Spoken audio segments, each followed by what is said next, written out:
साई पुण्यता। हरि ओम तत्सत्। श्रीमते रामचंद्राय नमः। ओम नमः परमहंसास्वादित चरण कमल चिन्मकरंदार्य भक्तजन्मानस निवासा श्री रामचंद्राय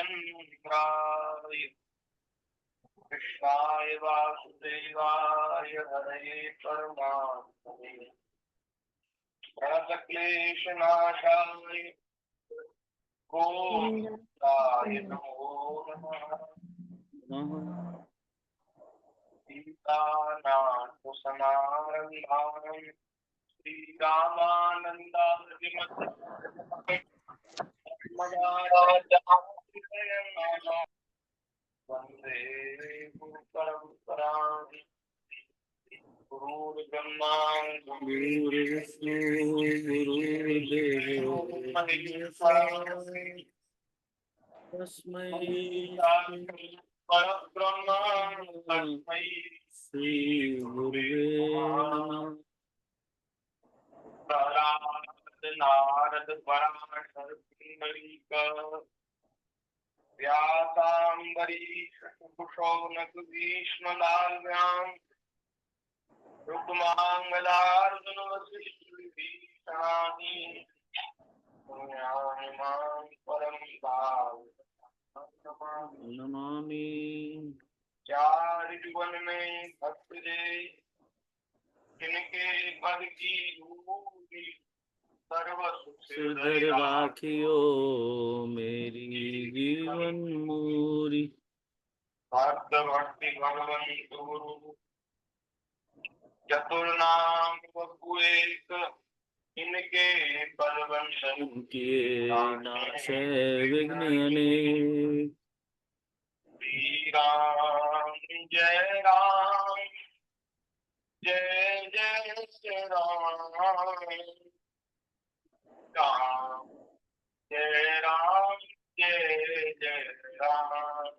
श्री राम जय राम जय जय राम। श्री राम जय राम जय जय राम। राम जय राम जय जय राम। श्री राम जय राम जय जय राम। श्री राम जय राम जय जय राम। श्री राम जय राम जय जय राम। सीता राम जय सीता राम सीता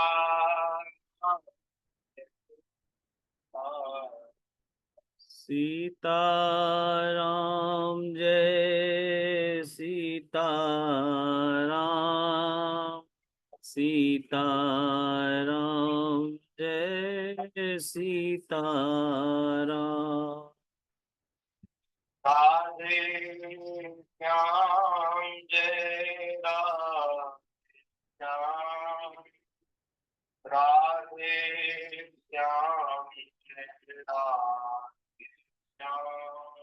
राधे श्याम जय राधे श्याम राधे श्याम जय राधे श्याम।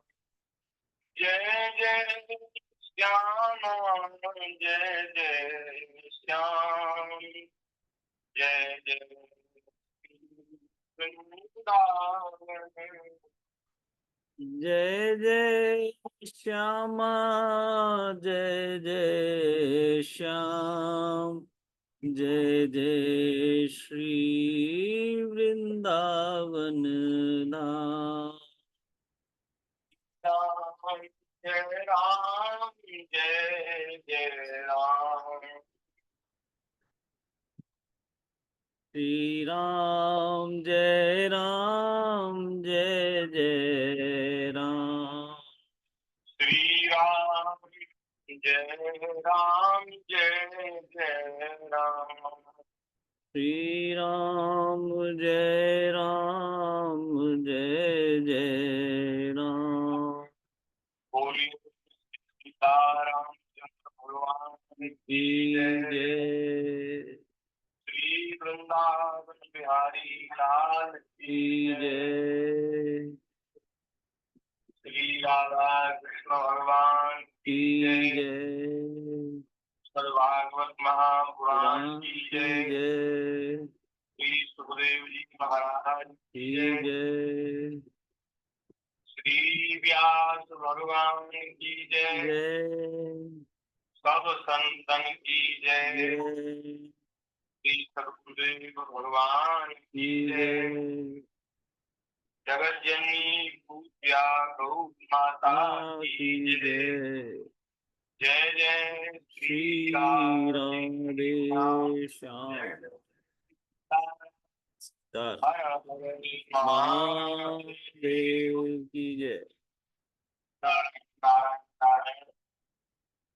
हरि शरणम भक्तवांछा कल्पतरु भक्तवत्सल शरणागत वत्सल दीनबंधु दया सिंधु असंख्येय कल्याण गुणगण निलय अकारण करुणा सच्चिदानंद मूर्ति आनंद कंद भगवान श्री वृंदावन बिहारिणी बिहारी श्री राधा श्याम सुंदर प्रभु की महती कृपा करुणा से हम सभी को मनुष्य जीवन का सर्वोत्कृष्ट लाभ सत्संग श्रीमद् भागवत जी की मंगलमयी कथा के रूप में प्राप्त हो रहा है।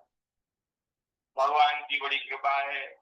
हम सब लोग बड़े भाग्यशाली हैं जो हम लोगों को ऐसा अवसर प्राप्त हुआ है कि अपने अपने घरों में बैठ करके विज्ञान के उपयोग से इस दुर्लभ हरि चर्चा का हरि कथा का हम श्रवण कर पा रहे हैं, आश्रय ले पा रहे हैं। तो बस अपने ऊपर भगवान की कृपा का अनुभव करते हुए और उनमें कृतज्ञता का भाव लेकर के ठाकुर जी ने बड़ी कृपा करी है। नाथ आपकी जय हो जय हो जय हो जय हो। ऐसा भाव लेकर के हम सब लोग आज के सत्संग सत्र में प्रवेश करें।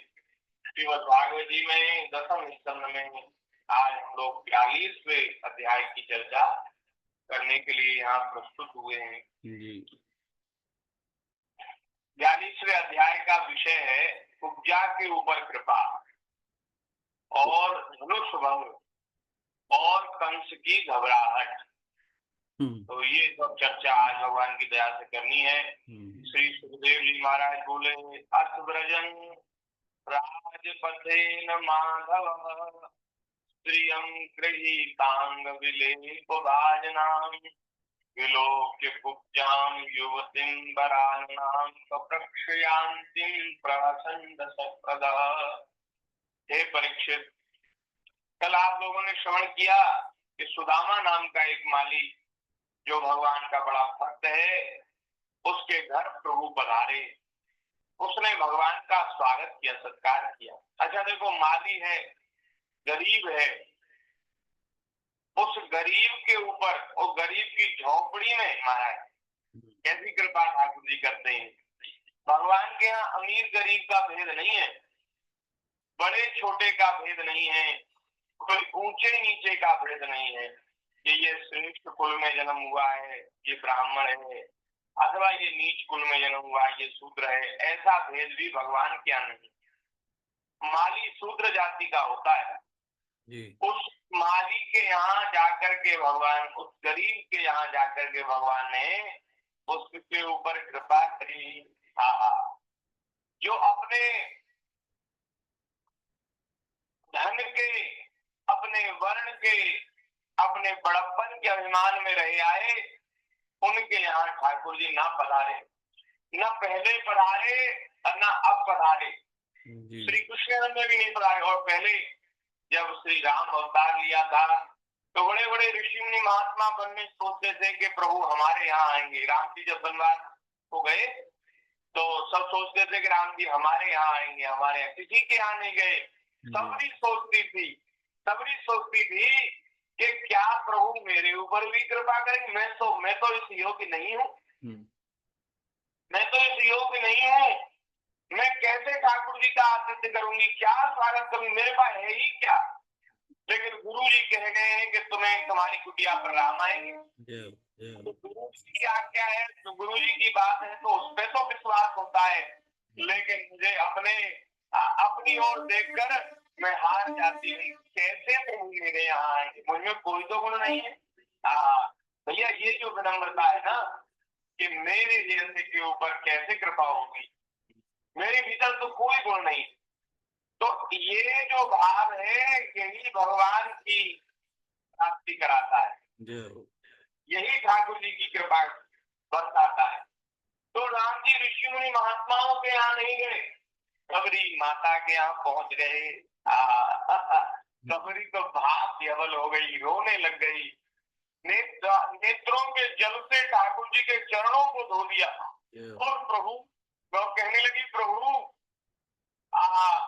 मेरे ऊपर आपकी ऐसी कृपा, मैं समझ नहीं पा रही हूँ कि इसका हेतु क्या है, क्या कारण है। मैं नीच अधम जाति की, ना भजन ना कोई साधन, ना कोई तपस्या, ना कोई व्रत, कैसे आप मेरे ऊपर इतने प्रसन्न हो गए, कैसे रीझ गए। तो ने कहा, माता मैं सब ये जाति पाति बड़ाई नहीं मानता, ऊंच नीच मैं नहीं मानता, और संसार का कोई संबंध नहीं मानता। कोई बहुत सुंदर है, कोई युवा है, कोई धनी है, कोई बहुत विद्वान है, कोई बहुत चतुर है, तो ये सब मेरे प्राप्ति का हेतु नहीं है। इन गुणों से मैं कृपा नहीं करता, मैं तो केवल एक भक्ति का नाता मानता हूँ, भक्ति का संबंध मानता हूँ। तुम्हारे हृदय का जो भाव है ना, वही मुझे प्रसन्न करने वाला है। सुन कहूं तो ही बात, भगति करना मानो एक भगति करना। और भैया ये तो युग युग से भगवान की रीति चली आ रही है। यही दरबार दीन को आदर, यही दरबार दीन को आदर रीति सदा चली आई, सदैव से ये रीति चली आ रही है। और आज भी दीनहीनों के ऊपर भगवान कृपा करते हैं।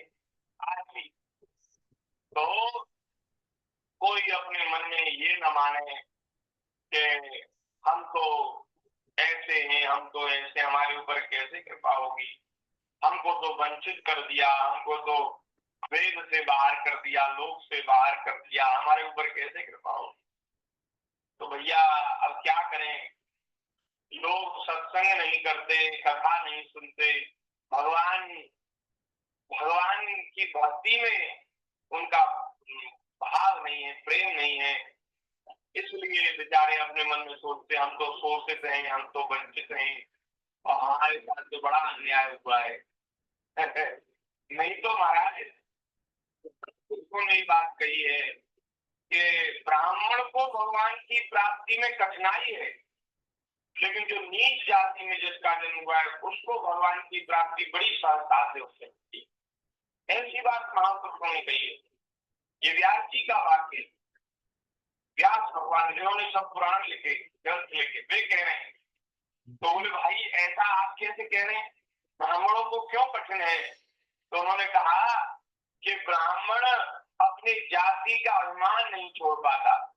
मेरा बहुत श्रेष्ठ कुल में जन्म हुआ है, भले ही गुण न हो, ब्राह्मणोचित गुण न हो, पर फिर भी जाति का अभिमान रहता। हम देखते हैं कोई ब्राह्मण के जैसा लक्षण नहीं है, ब्राह्मण का जैसा स्वरूप होना चाहिए ऐसा लक्षण नहीं है, लेकिन अहंकार इतना है कि अरे हम तो परशुराम के वंशज हैं, हम तो ऋषि मुनि महात्माओं के वंशज हैं। अरे भाई इस अभिमान से क्या होगा, अभिमान कल्याण तो होगा आपके करनी से, आपके कर्मों से। हाँ भगवान की कृपा है, आपका कोई पूर्व जन्म का प्रारब्ध है जो ऊंचे कुल में जन्म हो गया, लेकिन केवल इतने से ही थोड़ी ना कल्याण हो जाएगा। उस उस वर्णोचित धर्म का पालन करने से, जिस श्रेष्ठ कुल में आपका जन्म हुआ है, उस श्रेष्ठ कुल का जो धर्म है, उसके जो गुण है, उनका पालन करने से ही जीव का मंगल होगा। अब अभिमान को लादे ढोते हैं, भजन करते नहीं, साधन करते नहीं, जीवन पवित्र नहीं है, उल्टा सीधा खान पान है, नरक में जाना पड़ेगा, कोई नहीं जा सकता। और नीचे कुल में जन्म लेने वाला कोई अत्यंत हीन जाति का, अत्यंत हीन, और वह भी यदि अपना जीवन पवित्र कर ले, अपना खान पान पवित्र कर ले और श्री ठाकुर जी में श्रद्धा कर ले, बस इतने से ही, और ज्यादा उसको कोई तप करने की, कोई व्रत करने की आवश्यकता नहीं जी। बस साधु ब्राह्मण की सेवा कर ले। धर्म उनके लिए न तो यज्ञ करने की बात है, तो यज्ञ करे नहीं, न ध्यान लगाने की बात है, को ध्यान लगा करके समाधि लगावे, नहीं नहीं नहीं, ना महाराज उनके लिए पूजा का विधान है, पूजा करने की भी उनको जरूरत नहीं, वो तो बस अपने से बड़ों की सेवा कर ले और विनम्र रहे, भगवान में श्रद्धा रखें, ठाकुर जी का नाम ले ले, बस अपना जीवन पवित्र रखें, खान पान पवित्र रखें। क्योंकि देखो बिना खान पान की पवित्रता के तो सात्विकता ही हृदय में नहीं आती, और सात्विकता जब तक हृदय में नहीं आएगी तब तक ना तो भगवान में श्रद्धा होगी, ना संतों में, ब्राह्मणों में श्रद्धा होगी, कहीं श्रद्धा नहीं होगी जी। इसलिए खान पान की पवित्रता तो बहुत जरूरी है, जीवन पवित्र हो, पर धन और पर स्त्री से बचे रहें, पर इतने से ही कल्याण हो जाएगा नीच जाति में जन्म लेने का। और यदि ऊंचे कुल में जन्म हुआ है तो जीवन तो पवित्र होना ही चाहिए, साथ में भगवत प्राप्ति के जो साधन है उन साधनों में भी प्रवृत्ति होनी चाहिए जी। जप तप ध्यान पूजा पाठ वर्णाश्रम धर्म का पालन वो सब होना चाहिए, तब महाराज कल्याण होगा। हाँ, अब बताओ किसका कल्याण कर ले? जो हीन जाति में जन्म लिया है उनका कल्याण बहुत इस बात को लोग समझते नहीं है, कहते हैं तो हमारा तो शोषण हुआ है और हमारे तो ठिकाना ही नहीं है, तो ब्राह्मणों ने और ऋषि मुनि महात्माओं ने हमारे साथ बड़ा अन्याय किया है। ये जो है ये सब ना समझी की बात है, पूर्ण बातें हैं, इससे कोई सलाह नहीं। आप खूब लड़ाई कर लो, खूब झगड़ा कर लो और खूब महाराज निंदा कर लो, बुराई कर लो, सनातन धर्म के लिए कुछ भी बोल लो, उससे कुछ नहीं बिगड़ेगा, सनातन धर्म का कुछ नहीं बिगड़ेगा, भगवान का कुछ नहीं बिगड़ेगा, ऋषि मुनि महात्माओं का कुछ नहीं बिगड़ेगा, हमारा ही नाश होगा। कोई सूरज की ओर मुंह करके थूके तो क्या होगा? वो भैया थूक अपने ही मुंह पे आएगा है।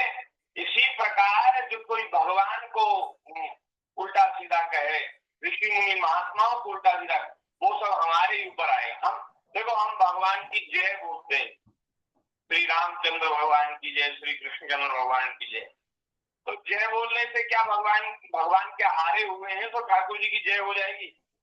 तो भगवान तो नित्य विजयी है, भगवान का एक नाम है अजय, जिनको कोई जीत ना पावे, तो उनकी जो नित्य विजयी हैं, जिनको कोई जीत नहीं सकता, अजय है, उनकी जय बोलने से क्या होगा? तो महात्माओं ने कहा, शास्त्रों में लिखी है बात, वो जो भगवान की जय बोलते हैं उनकी जय हो जाती है। जो ठाकुर जी की बड़ाई करते हैं, भगवान की प्रशंसा करते हैं, भगवान के गुणों का गान करते हैं, उनकी बड़ाई हो जाती है, उनकी बड़प्पन के भागी हो जाते हैं। इसी प्रकार जो भगवान की जय बोलता है उसकी तो जय हो जाती है, और जो उल्टा सीधा बोलता है और क्या क्या बोलता है उनको फिर वैसे ही होता है, उनको उनके जीवन में वैसा ही होता है। तो ये बात है, सूरज की ओर मुंह करके कोई वो करे तो क्या होगा उससे? सूर्य भगवान का कुछ थोड़ी बिगड़ेगा, अपना ही बिगड़ेगा, अपना ही नाश होगा। तो इसलिए इन बातों से कोई लाभ नहीं है। अब देखो, सुदामा नाम के माली हैं और दर्जी, उनकी इससे पहले दर्जी के ऊपर कृपा करी, अब माली के ऊपर कृपा कर रही है। अब आगे के अध्याय में आप सुनेंगे कि महाराज चंदन घिसकर लाती थी कुब्जा, सेरंद्री, उसका नाम था सेरंद्री। और वो कुब्जा थी, वो 3 जगह से पूरा शरीर उसका टेढ़ा था, और महाराज वो उसके पीठ पे कुबड़ निकला था, तो उसको कुब्जा कुब्जा कहते थे। तो उसने महाराज, उसके ऊपर भगवान ने कृपा करी। सुखदेव जी महाराज कह रहे हैं कि हे परीक्षित, भगवान श्री कृष्ण जब अपनी मंडली के साथ राजमार्ग से आगे बढ़े तो उन्होंने एक युवती स्त्री को देखा। उसका स्वरूप तो सुंदर था, मुंह सुंदर था, लेकिन शरीर कोबड़ा था, इसलिए उसका नाम कुब्जा हो गया। भगवान श्री कृष्ण ने कुब्जा के ऊपर कृपा करने के लिए उससे पूछा कि सुंदरी तुम कौन हो, ये चंदन तुम्हारे हाथ में लगा है, किसके लिए ले जा रही हो? देखो हम ब्रजवासी हैं, ग्वाल वाल हैं, हम मथुरापुरी में पहली बार आए हैं, और देखो हमारे माथे पे चंदन नहीं है, तब तुम हमारे माथे पे मस्तक पर चंदन लगा दो, तुम्हारा कल्याण होगा। जी ने ऐसा कहा। तो उल्टा लगाने वाली सेरंद्री कुब्जा ने कहा, वो महाराज प्रसन्न हो गई। अब एक तो भगवान इतने सुंदर हैं कि ठाकुर जी को देखते ही कोई मोहित हो जाए, एकदम महाराज दिख जाए, और यदि वो कुछ हंसकर बोल दें, कुछ कह दें, फिर तो क्या कहना फिर तो जीवन जन्म न्योछावर हो जाए, दिख जाए। तो ठाकुर जी ने तो मीठा हंसकर बोल भी दिया था, और एक बात तो कही थी, उस कुब्जा को कहा था सुंदरी, अरे सुंदरी तुम ये चंदन कहाँ ले जा रही, ये कहा था। तो वो कुब्जा लोगों के ताने सुनते सुनते बेचारी परेशान, बड़ी दुखी रहती, तब उसको कुब्जा कुब्जा कहते थे, अपने जीवन से ही बड़ी दुखी थी। अरे ये भी कोई जीवन है बताओ, मनुष्य शरीर तो मिला, लेकिन ये क्या हमारे पीछे लगा दिया, कुबड़ बना दिया, इससे हमारा स्वरूप ही बिगड़ गया। बड़ी दुखी रहती थी बेचारी। तो सब कुब्जा कुब्जा कहते थे, आज ठाकुर जी ने उसको सुंदरी कह दिया, वो बड़ी महाराज आनंदित हो गई, वाह इसने मुझको सुंदरी कह दिया, इतना सुंदर बालक है, कितना बढ़िया बोलता है, क्या बढ़िया मुस्कुराता है।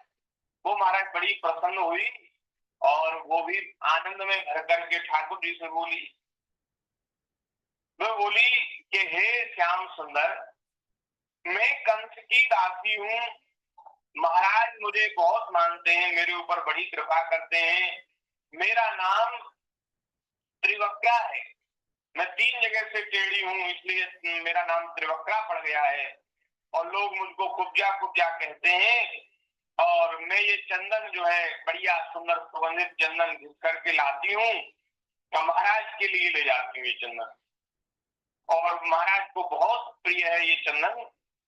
और महाराज, लेकिन मुझे ऐसा लगता है कि ये चंदन तो मैं इतने दिन से घिस रही थी, कंस को लगाती थी, कंस बहुत प्रसन्न होते थे, लेकिन वास्तव में कंस इस चंदन का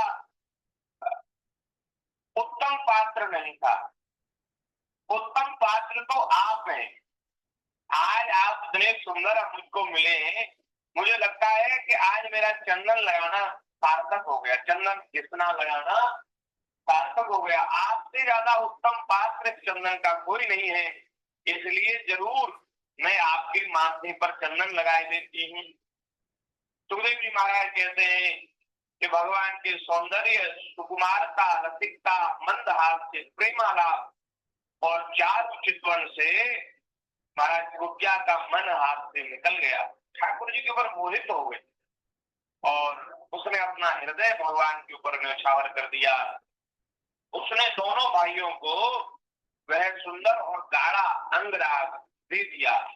तो ठाकुर जी ने स्वयं तो लगाया ही, बलराम जी ने भी लगाया, और फिर सब ग्वाल बाबा में भी चंदन लगाया, और चंदन लगाने के बाद ठाकुर जी बड़े सुशोभित हुए। चंदन भगवान को बहुत प्रिय है। हम लोग सेवा पूजा करते हैं तो चंदन इस करके ठाकुर जी को लगाते हैं, तो चंदन लगाने की बड़ी महिमा है महाराज, बहुत प्रसन्न भगवान होते हैं, चंदन बहुत प्रिय है। पूजा की एक विशेष रीति है चंदन, जो 1600 उपचार होते हैं उसमें चंदन, अंगराग ये विशेष उपचार है। इसलिए ठाकुर जी को चंदन जरूर अर्पित करना चाहिए।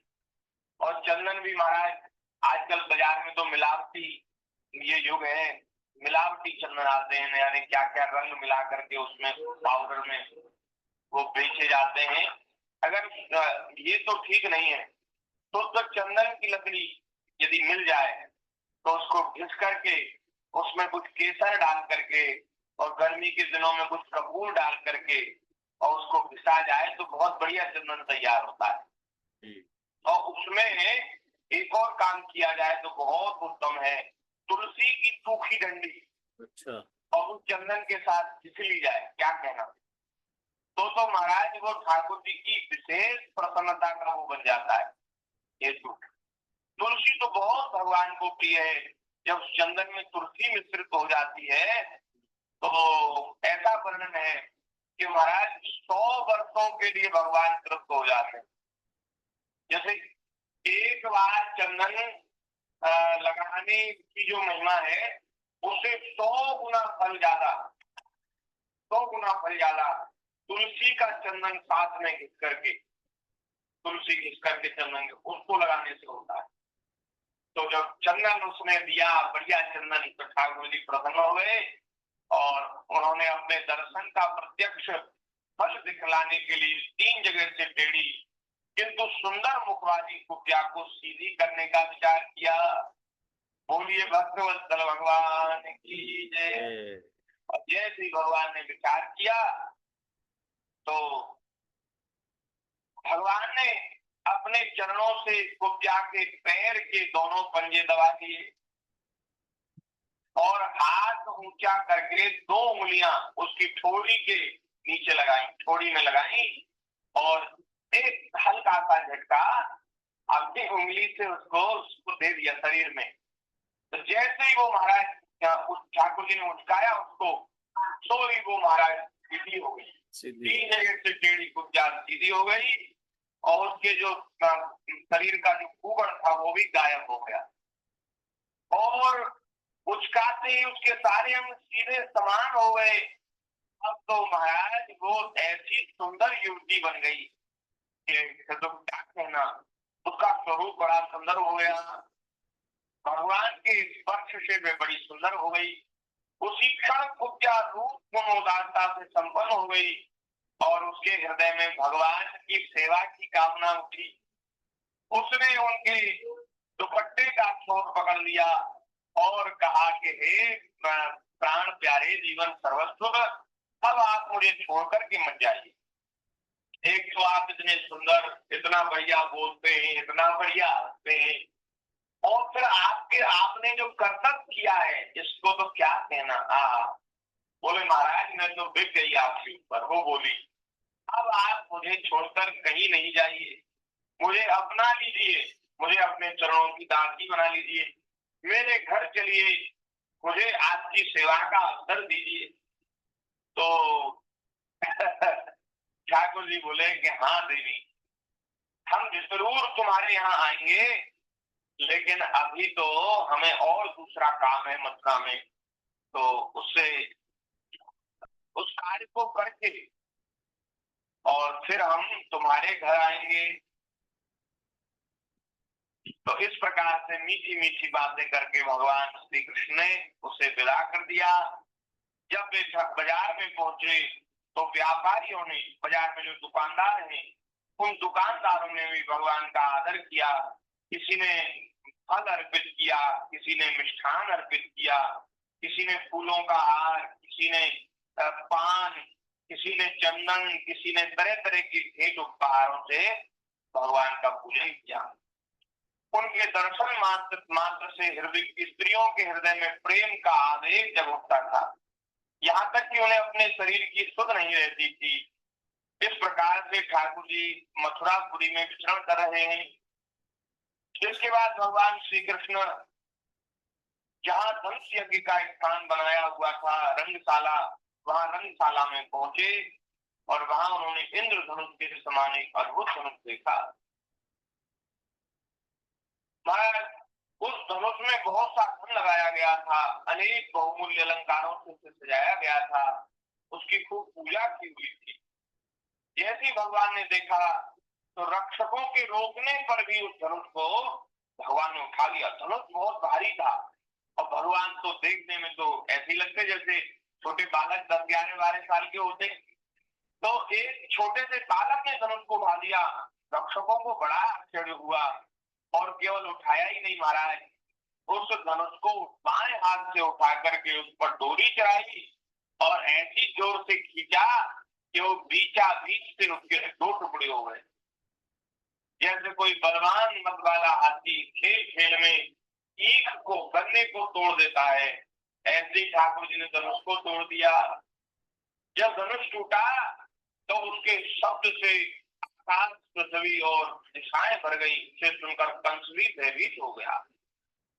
उसने अपने सेवकों से कहा कि कैसी आवाज है, कौन इतनी जोर से आवाज कर रहा है, किसकी आवाज है, क्या धरती फट गई, क्या आकाश फट गए, क्या हुआ?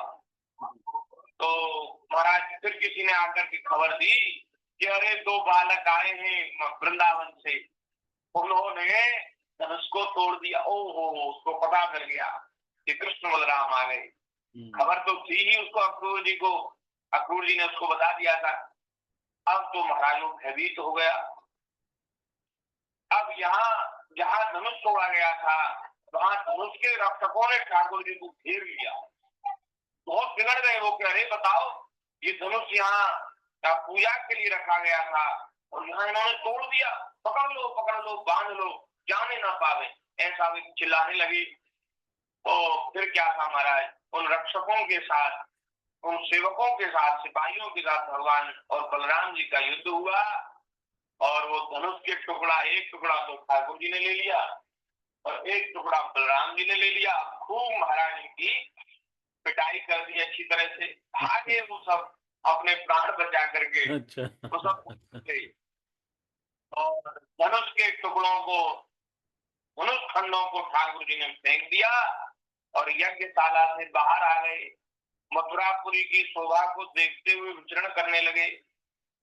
इधर महाराज नगर निवासियों ने जब सुना ये दोनों भाई जो हैं बड़े अद्भुत पराक्रमी हैं और बड़े सुंदर हैं, इनका तेज साहस वर्णन नहीं किया जा सकता, तो उन्होंने ऐसा निश्चय किया कि हो न हो ये कोई दोनों श्रेष्ठ देवता ही है।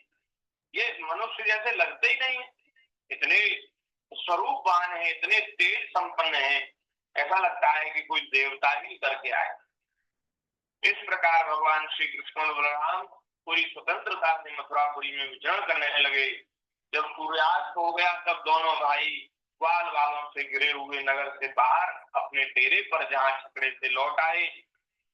तीनों लोगों के बड़े बड़े देवता चाहते थे लक्ष्मी जी हमें मिले, परंतु उन्होंने सबका परित्याग कर दिया लक्ष्मी जी ने, और ना चाहने वाले भगवान का वर्णन किया। भगवान नहीं चाहते थे कि लक्ष्मी हमें मिले, क्योंकि ठाकुर जी तो पूर्ण काम है, आप्त काम, भगवान को कोई चाह ही नहीं है।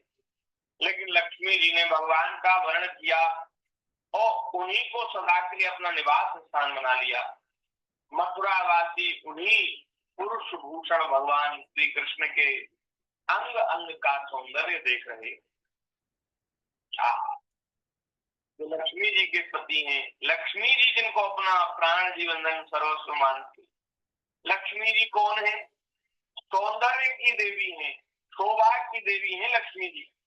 लक्ष्मी जी ने जिनका वर्णन किया अपनी इच्छा से, जबकि लक्ष्मी जी जानती हैं कि इन्हें हमारी आवश्यकता नहीं है, इनको हमारी चाह नहीं है, लेकिन फिर भी लक्ष्मी जी ने, क्योंकि लक्ष्मी जी भगवान के स्वरूप के ऊपर मोहित हो गई, तो वे प्रभु आज जब मथुरा में विचरण कर रहे हैं तो मथुरा के लोग उन्हीं भगवान के सुंदर स्वरूप का दर्शन कर रहे हैं। वाह, कितने सौभाग्य की बात है।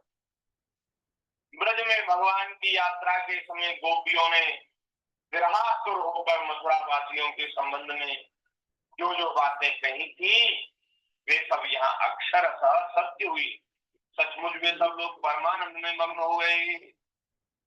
अब महाराज हाथ पैर धोकर भगवान श्री कृष्ण बलराम जी ने भोजन किया और भोजन करने के बाद फिर मंत्रणा की कि अब कंस क्या करना चाहता है, अब हमें आगे क्या करना है। और रात को ठाकुर जी ने विश्राम किया। अब यहाँ महाराज भगवान तो बड़े आराम से सो गए, लेकिन कंस को नींद नहीं आई। कंस ने भी विश्राम किया रात में, वो भी सोने के लिए गया, लेकिन उसको नींद नहीं आई। उसने रात में सब बात सुन ली कि आज क्या क्या लीला हुई। सबसे पहले कुब्जा की बात सुनी, कुब्जा को सीधा कर दिया। फिर उसके बाद भगवान का अद्भुत पराक्रम सुना। महाराज हजारों सैनिक थे, और हजारों सैनिकों को ठाकुर जी ने, बलराम जी ने, जो आजकल ये पिक्चरों में दिखाते हैं ना, ये तो सब नाटक है, असली नहीं है, ये तो नकली है। असली लीला तो भगवान करते हैं। यहाँ दिखाते हैं कि एक जो होता है कलाकार, वो कई दुष्टों को मारता है एक साथ, लेकिन भगवान की लीला में असली में होता है हजारों सेवक, हजारों रक्षक, उनको दो जने कृष्ण बलराम ने मार करके भगा दिया महाराज। और धनुष को तो ऐसे तोड़ दिया जैसे छोटे छोटे बच्चे कमल नान को तोड़ देते हैं, छोटी कोई डंडी होती है उसको तोड़ देते हैं, ऐसी खेल में धनुष को तोड़ दिया। प्रभु जी तो 2 मिनट बचे हैं प्रभु जी। 2 मिनट। हाँ, बहुत कठिनाई से वह सोया, और जैसे ही सोया तो स्वप्न में उसको बहुत से अपशकुन हुए, क्योंकि अगले दिन मरने वाला है कंस, अगले दिन मरने वाला है, इसलिए उसको बहुत महाराज बुरे सपने, बहुत अपशकुन उसको दिखाई दिए स्वप्न में, और बहुत जो मृत्यु के सूचक थे। जागृत अवस्था में उसने देखा कि जल में और दर्पण में उसकी परछाई नहीं दिख रही है, दर्पण में उसका शरीर नहीं दिख रहा है। और महाराज चंद्रमा, तारे और दीपक आदि की ज्योतियां उसको दो दो दिखाई पड़ती है, छाया में छेद दिखाई पड़ता है, और कानों में उंगली डालने पर प्राणों की जो आवाज होती है, जो प्राण आवाज करते हैं, वो नहीं सुनाई पड़ती। वृक्ष सुनहले प्रतीत होते हैं, बालू या कीचड़ में अपने पैरों के चिन्ह नहीं दिखाई पड़ते। ऐसे महाराज को जागृत अवस्था में अपशकुन हो रहे थे, और सपने तो बहुत बुरे आए, और उसकी रात भर घबराहट में बीत गई। वो थोड़ी देर सो पाया, फिर उसके बाद जग गया, उसको बहुत अपशकुन हुए। रात बीती, सूर्य नारायण भगवान ने पूर्व से उदित होकर के पूरे जगत को प्रकाशित किया। तब राजा कंस ने मल्ल क्रीड़ा का महोत्सव प्रारंभ कराया। और मल्ल क्रीड़ा में क्या क्या हुआ उसको भगवान की दया से हम कल कहेंगे। यहाँ जो 42वां अध्याय है वो संपन्न हो गया। कैसे ठाकुर जी ने अखाड़े में पहलवानों के साथ क्रीड़ा खेल किया, लड़े, कुश्ती करी, और कैसे महाराज कंस का वध किया, उसकी चर्चा भगवान की दया से कल करेंगे। आज के सत्संग को भगवान के चरणों में निवेदित करते हुए यही विराम करते हैं। थोड़ी देर भगवान के नाम का कीर्तन कर लें। गोविंद जय जय गोपाल जय जय, बोलिए गोविंद जय जय जय जय गोपाल जय जय रमण हरि राधा रमण हरि गोविंद जय जय गोविंद जय गोपाल जय गोविंद जय जय गोपाल गोपाल जय जय हरि गोविंद जय जय।